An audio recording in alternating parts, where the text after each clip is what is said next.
I was still brushing cake crumbs off my shirt when I saw the note. Folded neatly and propped up against an empty dog bowl, like some passive-aggressive place card. Be a darling and watch your sister's 5 dogs. We're off to the spa. Love you. That was it. No, happy birthday, Luke. No, thanks for always stepping up. Not even a lousy smiley face.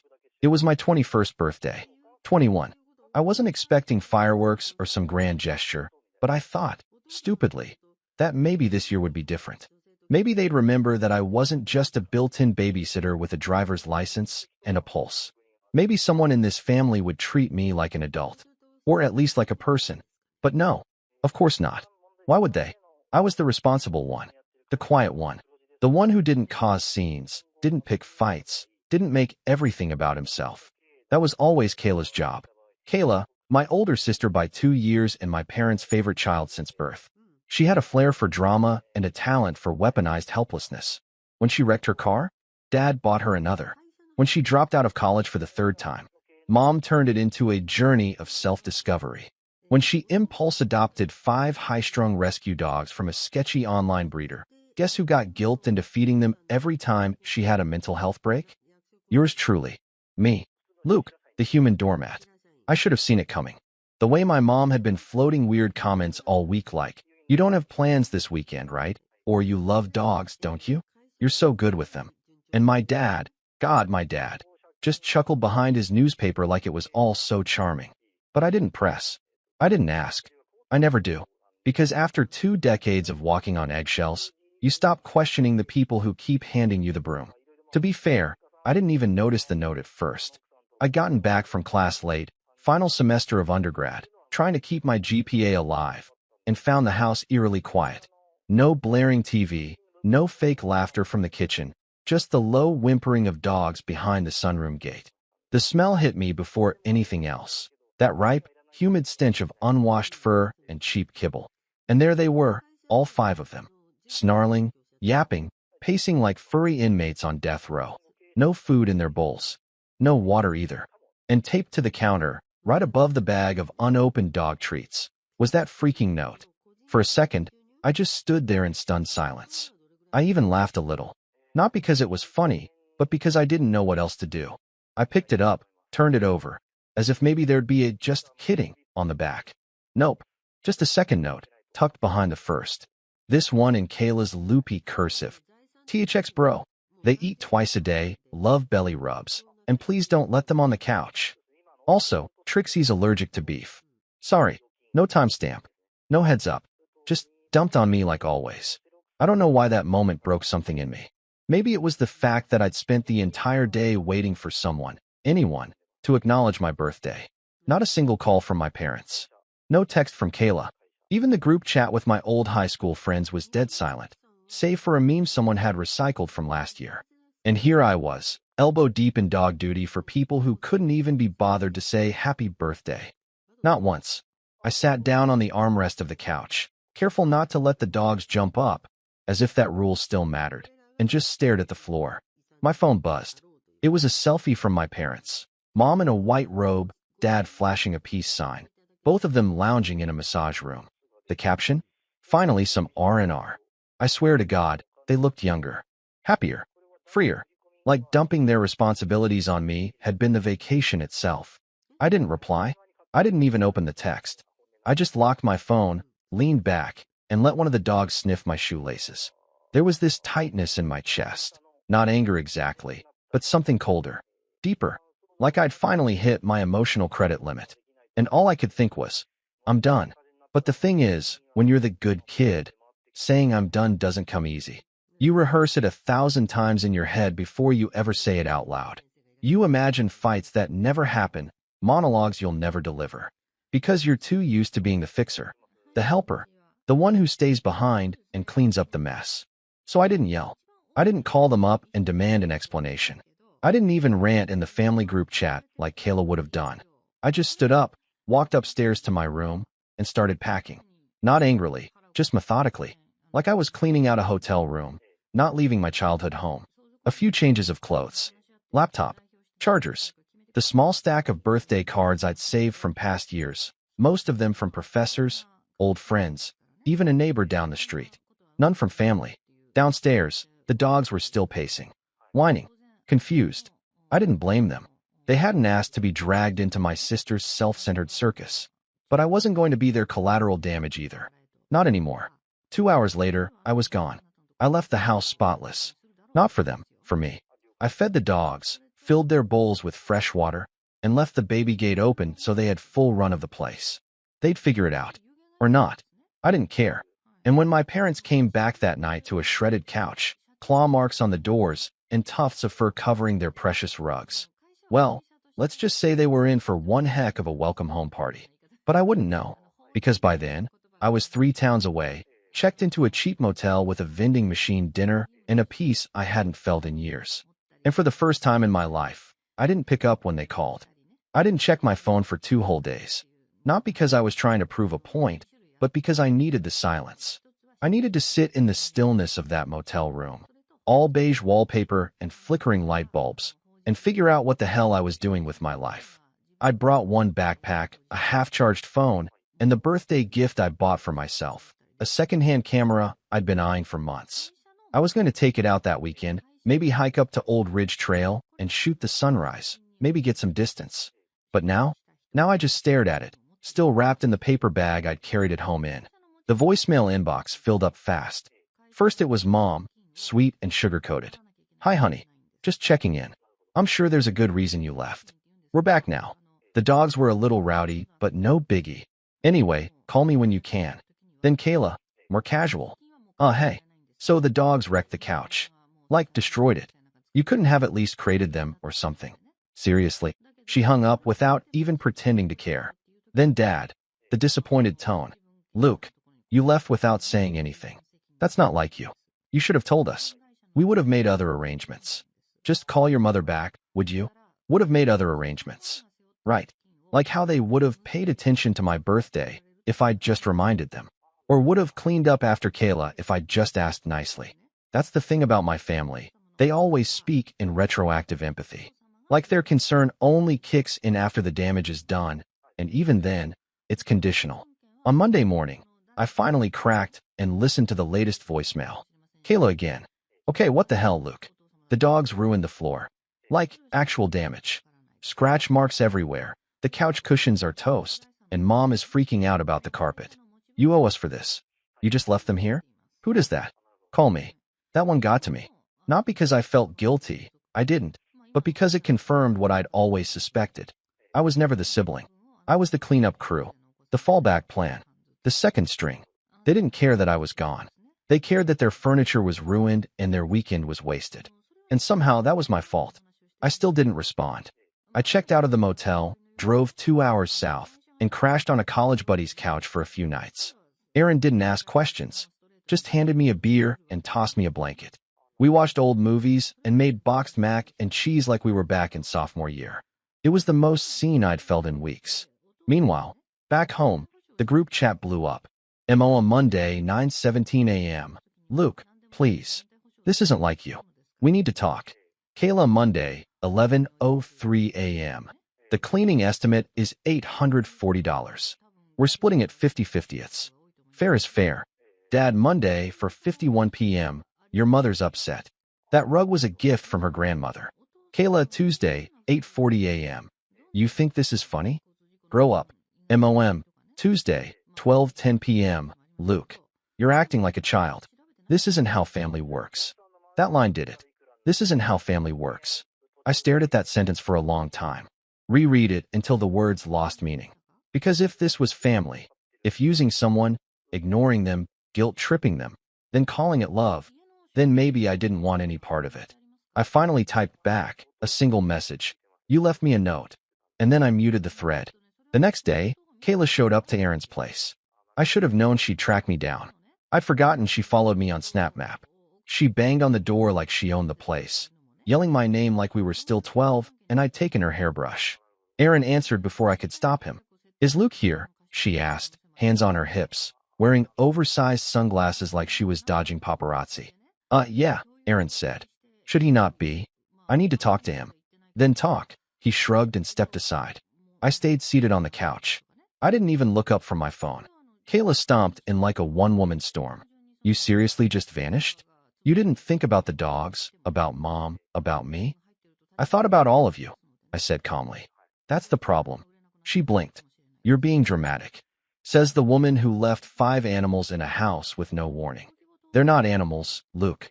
They're my kids. That actually made me laugh. You didn't even feed them. I did. Before I left. She flushed. Well, I was under the impression you'd be there all weekend. I mean, that's what you do, right? Help out? Be the hero? No, I said. That's what I used to do. For a second, she looked confused, like I'd said something in a foreign language. Then her expression hardened. Well, guess what? Mom and Dad are talking about pressing charges for damages.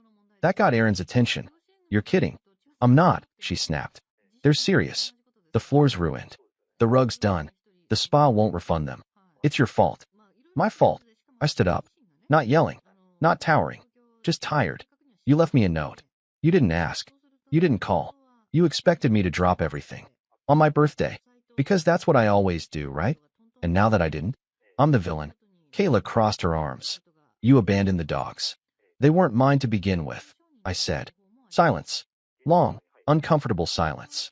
I'm not coming back, I added. She scoffed. You're just going to cut everyone off over one weekend? It was never just one weekend. I walked to the door, opened it, and gestured for her to leave. She didn't move. You really think this is how you fix things? You think running away makes you a grown-up? No, I said quietly. I think setting boundaries does. Then I closed the door behind her. That night, the texts started again. First from Mom, sad and syrupy. Then from Dad, cold and clipped. Then Kayla, unhinged. They painted me as unstable, selfish, immature. They called it a phase. Said I was acting out. Said I needed to come home and make things right. But I wasn't the one who broke anything. The next day, Aaron told me he'd overheard his neighbor talking to someone on the phone. A woman, loud and entitled. Something about my brother and getting him evicted. I didn't need a name. I knew it was Kayla. That was the moment. The line in the sand. The point of no return. Because for all the guilt, all the manipulation, all the years of bending over backward for them, now they were actively trying to sabotage my life. Not just emotionally, tangibly, legally, publicly. I packed my stuff that night. Not because I was running, but because I was ready. Aaron offered to let me stay. Said we'd figure it out. But I had a better idea. I had something Kayla didn't know. Something Mom and Dad had forgotten. A card I hadn't played yet. And I was done waiting to be dealt in. By the time I left Aaron's place, I was flat broke, emotionally fried, and had nowhere else to go. I wasn't spiraling exactly. It was quieter than that, like drifting underwater. I didn't cry. I didn't yell. I just kept moving. That's the funny thing about rock bottom. It doesn't always come with sirens and explosions. Sometimes it's just a cheap duffel bag, a near-dead phone, and a long drive to nowhere with the windows down because the AC doesn't work. I crashed at a 24-hour diner that night, nursing a coffee for 4 hours until the manager gave me a suspicious once-over and said they don't do loitering. I smiled politely and left a tip I couldn't afford. Then I sat in my car until sunrise, flipping through job listings and half-baked life plans like they were lottery tickets. I considered going back. I really did. Not because I missed them, but because I didn't know what else to do. But every time I thought about walking through that front door again, Kayla with her condescending tone, Mom pretending nothing ever happened, Dad saying, let's just move on, like my feelings were a speed bump, something in my chest tightened. Like walking back would mean erasing everything I'd just started to stand up for. So I didn't. Instead, I pulled into a gas station, bought a 99-cent notebook and a pen, and started making a list. Things I actually want. A place that's mine. A job that pays enough to breathe. People who actually see me. A life that doesn't revolve around apologizing. A reason to wake up that is an obligation. It wasn't profound, but it was a start. I texted a couple of old friends. Not the fake kind who sent memes twice a year, but the ones who still remembered my favorite pizza topping and the time I accidentally walked into the girls' bathroom in 8th grade. Most of them didn't respond. One did. Elijah. We hadn't talked in nearly a year, but he messaged back in 5 minutes. Dude, come stay. My roommate just bailed.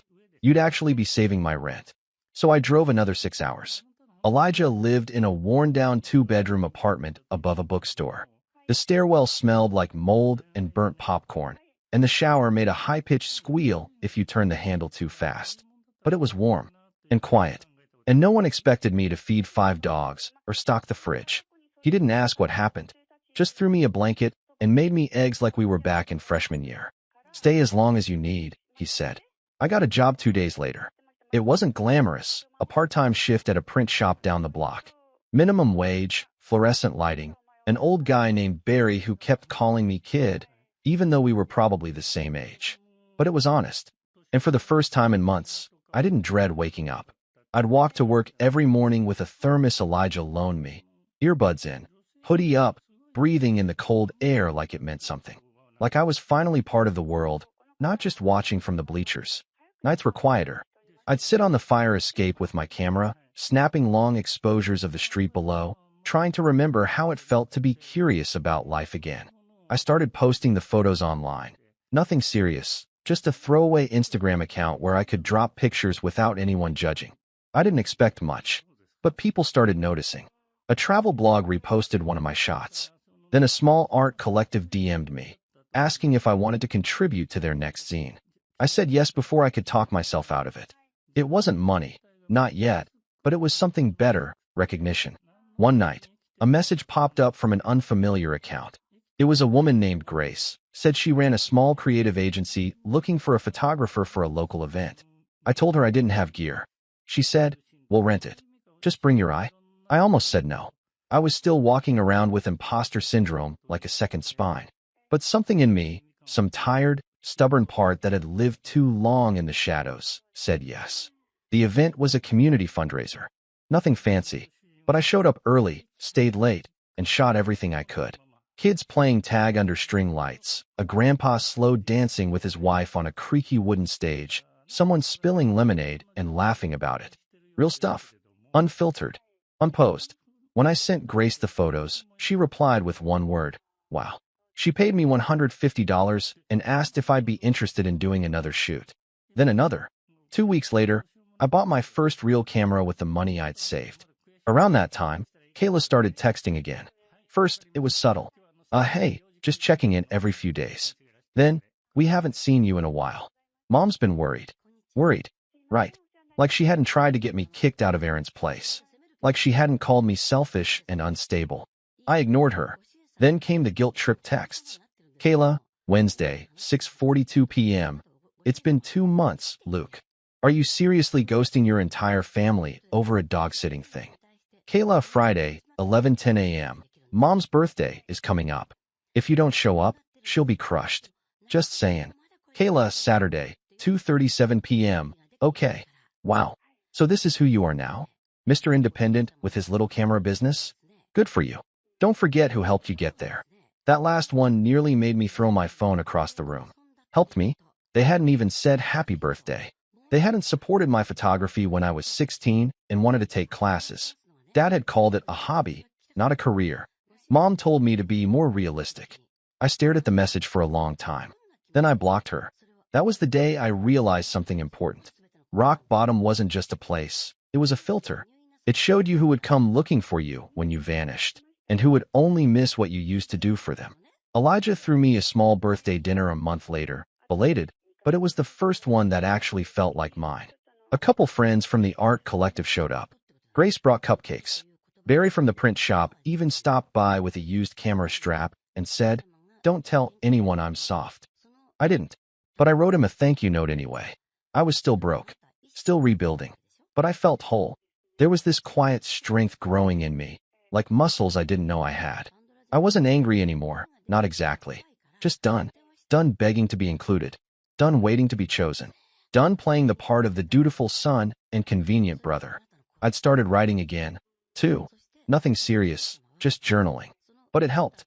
Helped me track the climb back up, one slow inch at a time. A few weeks after my first paid gig, Grace introduced me to someone from a regional magazine. They were doing a feature on local artists and needed portrait shots. I got the job. Then another. I wasn't just getting work. I was building a name. People started tagging me, recommending me, following me.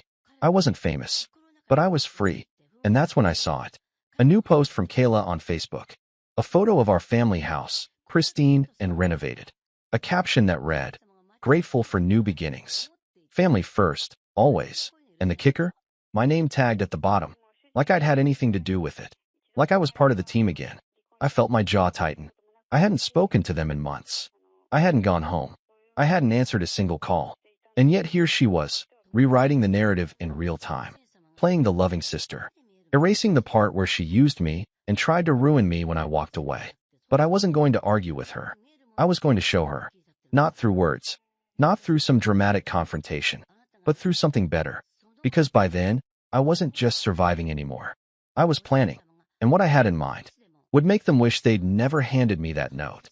I didn't see the setup as revenge at first. Not consciously, anyway. It started as something simpler, a quiet urge to reclaim the parts of myself they'd always dismissed. I didn't want to burn bridges. I wanted to prove I never needed theirs to begin with. But the deeper I got into my work, the more I realized just how many doors had been closed to me before, and how quickly they were opening now. By April, I was shooting 3 to 4 events a week. Portraits, engagements, even a small wedding. Grace got me a few gigs with local businesses that needed headshots for their websites and ads. My inbox stopped being a ghost town. I started raising my rates. People still booked me. And somewhere in that busy blur of lenses, lighting, and late-night editing sessions, a switch flipped in my brain. I wasn't just surviving anymore. I was building. And suddenly, I had leverage. Because as fate would have it, my parents' suburban neighborhood had recently started a rebranding campaign.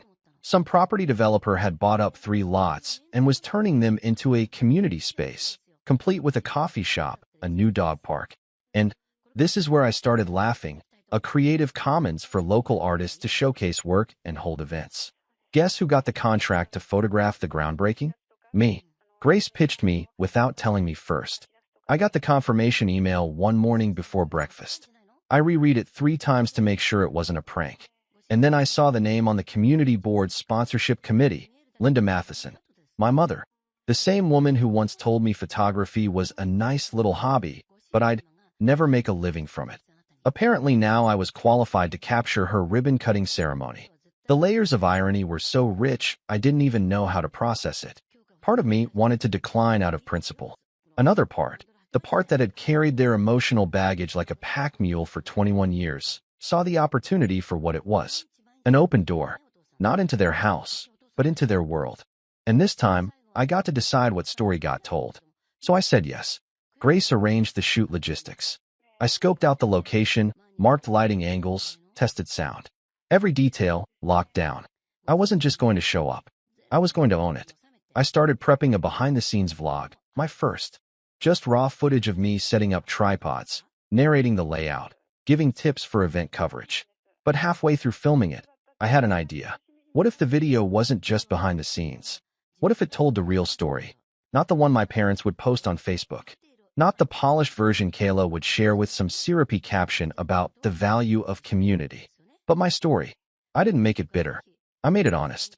I opened with a shot of the community lot, empty and half-paved, and said, "Funny how life circles back. A year ago, I couldn't get anyone to take me seriously with a camera, least of all my family. They thought this was a phase, a distraction, not something real. But now I'm getting paid to document the world they live in. And the best part? They hired me without even realizing it." I smiled into the lens. So, here's what you do when the people who wrote you off accidentally invite you back in the door. You hold it wide open. You bring receipts. And you tell the truth. I didn't name names, but the subtext was clear enough. To anyone who knew me, and especially to those who didn't, it looked like a story of quiet triumph. But it was something more than that. It was preparation. Because as the shoot date approached, I started pulling threads I'd left untouched for too long. I revisited old messages, saved voicemails, screenshotted texts, not to weaponize them, just to have a record, a paper trail. I wasn't planning to use it. Not yet, but I wanted it ready, because I had a feeling. And that feeling sharpened when I got a phone call from a blocked number the week before the event. I almost didn't answer. "Hello. Luke. Hi. It's your mom." Silence on my end. She rushed to fill it.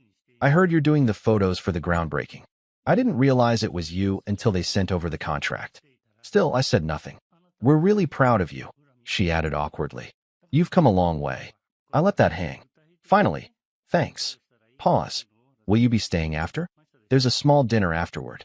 Just a few of the committee members. And Kayla, she's really excited to see you. I almost laughed. I could picture it perfectly, the quiet recalibration happening on her end. The moment she realized she might have pushed too far, that the prodigal son wasn't crawling back. He was showing up with a camera and a platform. I'll think about it, I said. I've got other clients to see that day. A lie, but she didn't question it. I hung up feeling both empty and electric. They weren't sorry. They were calculating, realizing, slowly, that the narrative they'd spun for years, Luke the helper, the backup, the boy with no backbone, didn't work anymore. And that terrified them. That night, I called Elijah. I need your help. He didn't even ask why. I told him my idea. Half-baked. Risky. Petty maybe. But not illegal. Not cruel. And undeniably satisfying. You sure? He asked when I finished. Completely. Then let's do it. Elijah handled the technical side. He was a wizard with sound editing, and he still had access to university AV equipment. I handled the planning. We stitched together a presentation. A silent reel to play at the post-event dinner if, and only if, things went a certain way. I wasn't going to provoke them, but I was going to be ready if they tried to rewrite the script again. The event day arrived like any other. Gray skies, coffee jitters, tight deadlines. I wore my cleanest button-down and a camera strap that didn't dig into my neck. Grace was already there when I arrived, clipboard in hand, hair pinned up, running logistics like a general. Big day, she smiled. Bigger than they think, I said. The ceremony itself went off without a hitch. Mayor gave a speech. A local high school band played a barely recognizable version of the national anthem. My mom smiled for every photo. Kayla wore a blazer 3 sizes too expensive for someone who still lived rent-free. I got my shots. All of them. And not just of the event. Of them. Kayla whispering to my mom with that tight-lipped smirk she always wore when she thought no one was looking. My dad scanning the crowd like he was checking for important people to impress. It was like watching actors slip in and out of character between takes. And I was the one holding the camera. Afterward, they pulled me aside. Can we talk? Mom asked. I glanced at my watch. Quickly, Kayla stepped forward, all fake warmth and overdone perfume. We're really glad you came, she said, patting my arm like a politician. Seriously, this whole thing, you crushed it. Thanks. And listen, she added, voice dropping. We were thinking, maybe you could help us build a little online presence. For the family. You know, like a legacy thing. I blinked. A legacy thing? Yeah, you could document our family stuff. Reunions. Vacations. House projects. You've got the eye. I let that hang. You mean like how I documented my birthday last year? Her smile twitched. I've got to go, I said. And I did. But not before making sure the dinner was still happening. Elijah would be there in 30 minutes. Grace too. I had one more part to play. One last shot to line up.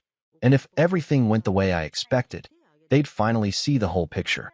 The dinner was hosted in a modest but elegant event hall just off the edge of the new development site. Round tables with white tablecloths, catered trays of hors d'oeuvres, a string quartet playing in the corner. Nothing flashy, just upper-middle-class charm trying too hard. I walked in just as they were finishing the ribbon-cutting recap, with Kayla up front, mic in hand, hamming it up for the sponsors like she was the face of the whole operation. Elijah gave me a subtle nod from the back of the room. He was already stationed at the A/V booth we'd scoped out earlier, laptop hooked into the venue's projection system. Grace stood nearby, chatting up one of the board members, wearing a neutral expression that gave away nothing. No one suspected a thing. I didn't want drama. I wanted precision. And I was about to give them the clearest picture I'd ever taken. Kayla stepped off stage, beaming like a reality TV host. Our parents were at the table near the front, basking in her glow, laughing like everything was fine. Like the last year hadn't happened. Like I hadn't been ghosted, blamed, and cut off emotionally just long enough for them to come crawling back when I became useful again. Mom saw me before anyone else did. Her expression lit up with performative warmth. Luke, you made it. I gave a tight smile. Wouldn't miss it. Dad stood and clapped me on the back like we were old pals, and Kayla slid up beside me with her wine glass in hand.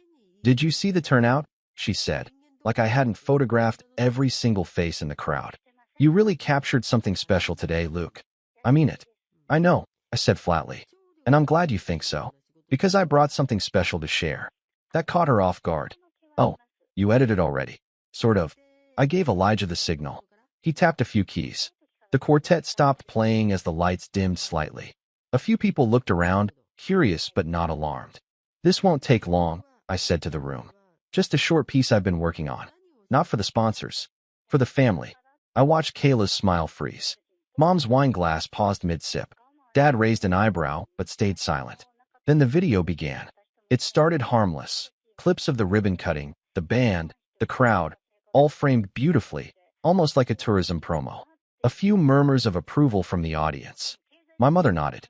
Kayla glanced around, trying to look casual. Then the tone shifted. The visuals cut to black and white shots of the house I grew up in. The front steps, the old swing, the garage door that still had my initials carved into the frame from when I was 9. Over those images, my voice came in. Calm. Even. For a long time, I believed being useful was the same as being loved. I was wrong. A hush fell over the room. The next clip was a still frame of the note my parents left me on my 21st birthday, the real one. I'd kept it, scanned it, and now it filled the screen. Be a darling and watch your sister's 5 dogs. We're off to the spa. Laughter erupted from a few people in the back who didn't know the context. Then came the photo of the trashed living room. Chewed couch, scratched floor, carpet destroyed, all time-stamped, with no edits. Then came the audio. Snippets of voicemails layered one after another. Mom, this isn't how family works. Dad, you should have told us. We would have made other arrangements. Kayla, you owe us for this. Each quote played over a black screen. No music, just their voices. For years, my voiceover continued. I was the one who stayed behind, who cleaned up, who said yes, because it was easier than fighting. And when I finally said no, they tried to rewrite the story. Then came the clips of Kayla at the groundbreaking, her whispering to our mom, rolling her eyes, smirking when she thought the cameras weren't watching.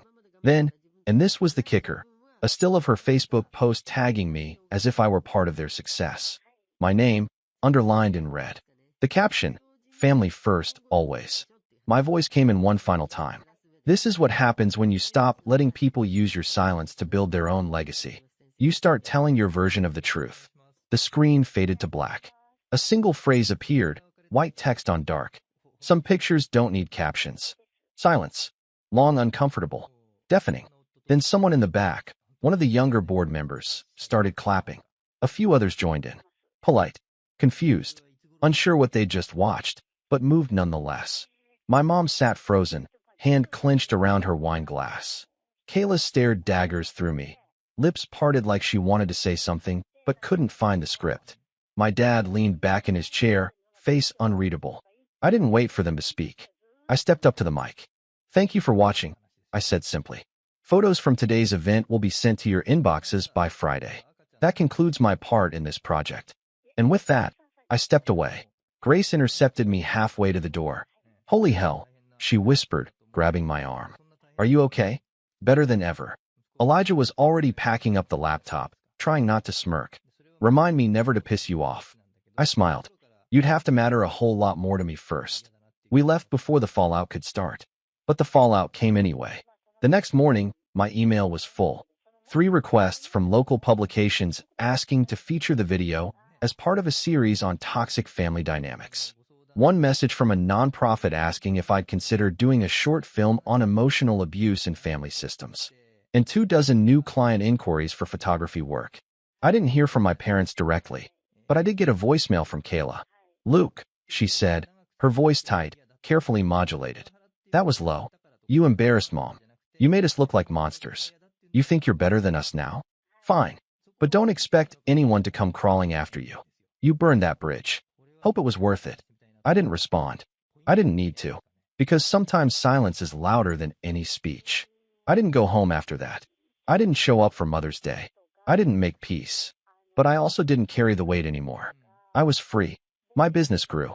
Grace and I started collaborating full-time. Elijah got a new job and moved 2 blocks away. I found a place of my own, small but sunlit, with room for a studio setup and an espresso machine I'd always wanted but never let myself buy. And sometimes, just sometimes, I'd get messages from people who saw the video. Strangers, clients, former classmates.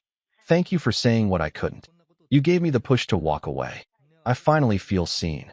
I didn't make the video for them, but I was glad it helped.